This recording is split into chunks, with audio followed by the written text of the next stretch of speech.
Happy Mother's Day next on Martha.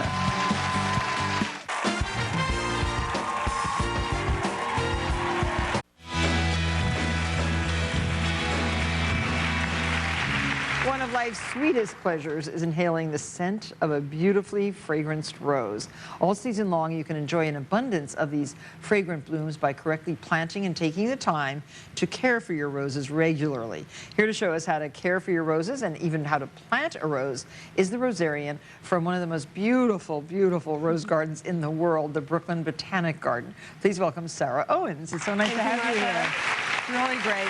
So, tell us about your spectacular rose garden at the Brooklyn Botanic Garden. I went there last year, and it's so gorgeous. Well, I hope you come back this year. Oh, I will. It'll be even better, right? Mm-hmm. Yeah. Yes, after this long, cold winter, it's good. Yeah, we've had a very generous spring, and the Cranford Garden, it's an amazing collection of over 5,000 roses, 1,200 different varieties, including species. That's what it looks like. I went to a wedding across the street, and visited for a couple hours, and the place is just amazing. Yeah. So now roses come several different ways. When you buy, you can buy them in different ways. You can buy them in a container, yes, like this, or you can also get them in the mail order like that, bare root, right? Mm-hmm. So are those are about the two different ways to get a rose. Those are two primary ways. Now, bare root, what do you do when it comes in the mail like that? Well, the first thing to do when you get your bare root rose is to inspect it.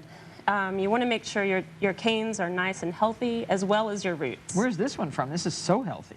This is from Jackson and Perkins. How beautiful! Mm-hmm. Yeah. Yeah, but we do have a little bit of crossing issues. So first you want to like that one. Mm-hmm. First you want to you want to choose, and this one seems to have a little bit of chlorosis. We're actually going to eliminate this one first, right at the base. Yep, and you're leaving a sturdy, well-branched branch. Mm-hmm. Yeah. We're actually going to take this one out, though, because it's also crossing. Oh, yes. Okay, and then we're going to inspect our roots, and we have one that's crossing here. Oh, yeah. So we're actually going to take that out as well. That might be a strangler. Yes. Right. Yep. Might grow around, and strangle the bush itself. Even the trees you should also look at. Yes. Mm-hmm. Exactly. Okay. So now we're ready to plant.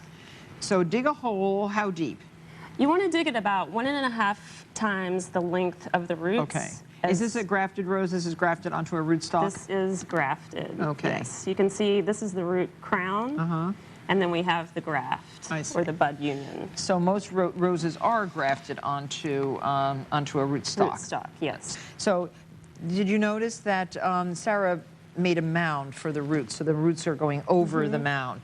And then you have something very special here. Yes, first you should always soak your roots in some sort of stimulating solution, whether it's willow tea, which we have here. So this is made out of pussy willow salix, right? Yes. So you want to make a volcano, sort of inverted volcano, for support of your roots, and just put them right on top. You kind of want to spread them out. You have to remember that this is how this rose is going to continue to grow for its lifetime. So you want to just splay it out, and then you want to cover. Any fertilizer in the soil? I like to amend some compost as well as a slow-release organic fertilizer. Like an Osmocote or? I like to stick with an organic, all organic, slow release. Now we're going to add a little bit of soil here, and we want to just make sure and cover our root crown. I tend to not, would you like to add some soil over there? Sure. I like to not bury my graft union to keep it away from bacteria and insects. I agree. So that's beautiful. Yeah, great. And then water in well. Water in well. Now I always trim this off after I plant any of the little bruised areas, right?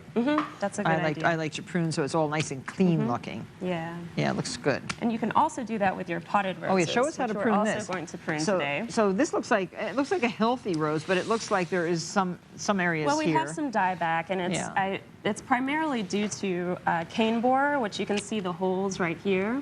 Oh yes. So you're going to want to first, as with any woody shrub or tree, you're going to prune out the dead, dying, or diseased wood first. Okay, this looks like... So that can go. Yeah, that has to go down here, right? Yeah, all the way down. Very good. And you're going to do that with several other canes on this shrub. This little one, this one. Definitely. So is this dug out of the ground? This came as a potted rose from the nursery, which is so nice.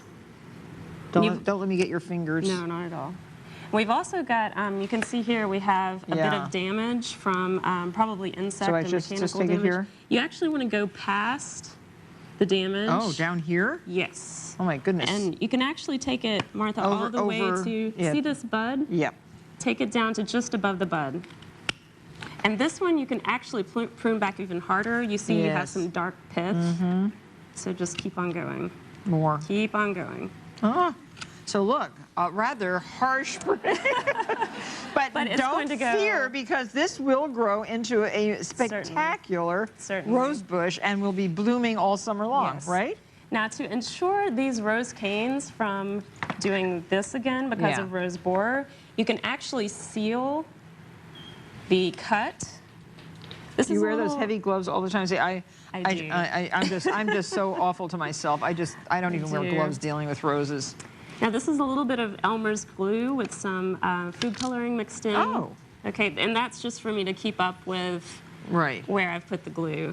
And this is to seal your cut and keep from any insects. So you're doing that on all your 10,000 rose bushes? Well, in an ideal world, yes. Yeah. Fantastic. Okay. Well, there you have a perfectly pruned rose bush, and then this one. What about insects?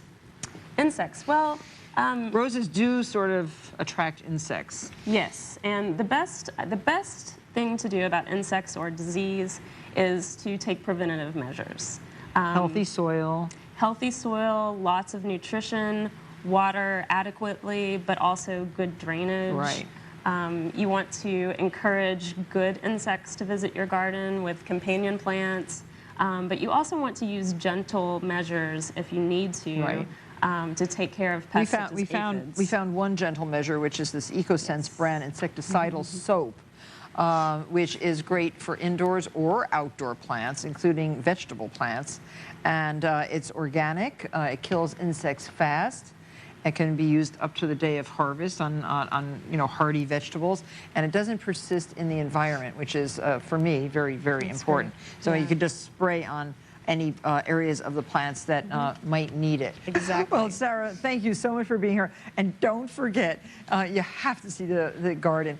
And Sarah's brought along a gift for every mom in the audience. You're all getting a ticket to visit the roses at the Brooklyn Botanic Garden, and everyone in the audience is also getting a catalog and from Jackson and Perkins, and also a free Sweetness Bare Root Tea Rose from our friends at Jackson and Perkins. So take it home and plant it and let me know how it grows. We'll be right back. How nice.